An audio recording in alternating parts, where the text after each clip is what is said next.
Gue bakal jelasin kenapa 2023 bakal jadi tahun yang menyeramkan banget. Dan kalau kalian nonton video ini sekarang, kalian bakal jadi salah satu minoritas yang bakal punya waktu buat persiapan biar kalian gak jatuh miskin di tahun depan. Sebenarnya gue bukan niatnya mau nakut-nakutin ya, tapi sebenarnya gue worried.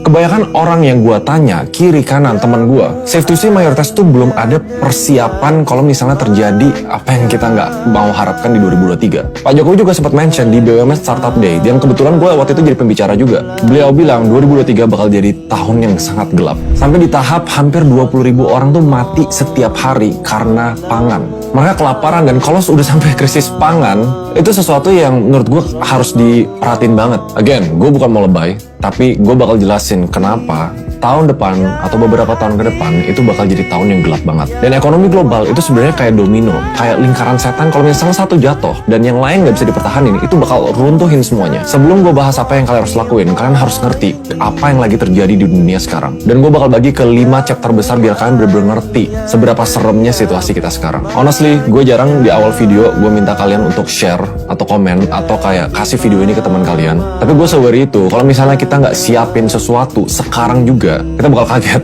kalau misalnya seandainya apa yang nggak diinginkan terjadi di tahun depan. Dan sedihnya, mayoritas yang terdampak dengan krisis ini itu orang menengah ke bawah. Di sini kalian bakal bener-bener ngerti kenapa quote orang kaya jadi lebih kaya lagi dan orang miskin jadi lebih miskin lagi. Karena when this happen, orang kaya punya persiapan. Orang kira semua ini mulai dari perang, tapi sebenarnya kalian harus ngerti chapter pertama yang memulai semua ini adalah gara-gara pandemi. Sebenarnya gue nggak perlu bahas terlalu banyak di sini, selain untuk ngingetin kalian kenapa domino pertamanya itu terjadi pas pandemi ini. Kita rekap aja ya, pas pandemi intinya shutdown. Sebelum gue jelasin arti shutdown, kalian harus ngerti how economy works. Ekonomi dunia, bukan Indonesia doang, dunia secara global bekerja dengan ada namanya perputaran uang. Ini cara simpel buat gue jelasin kalian. Kalau kalian bekerja di sebuah perusahaan, kalian harus bayangin perputaran uang ini. Perusahaan harus menjual barang, mendapatkan keuntungan untuk menggaji kalian.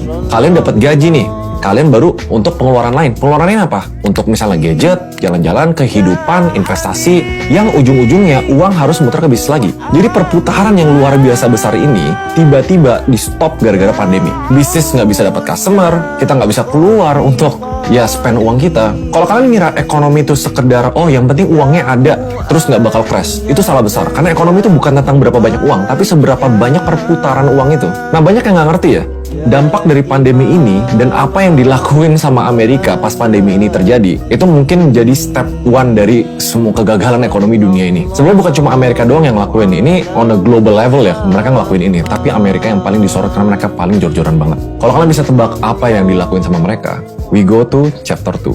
Step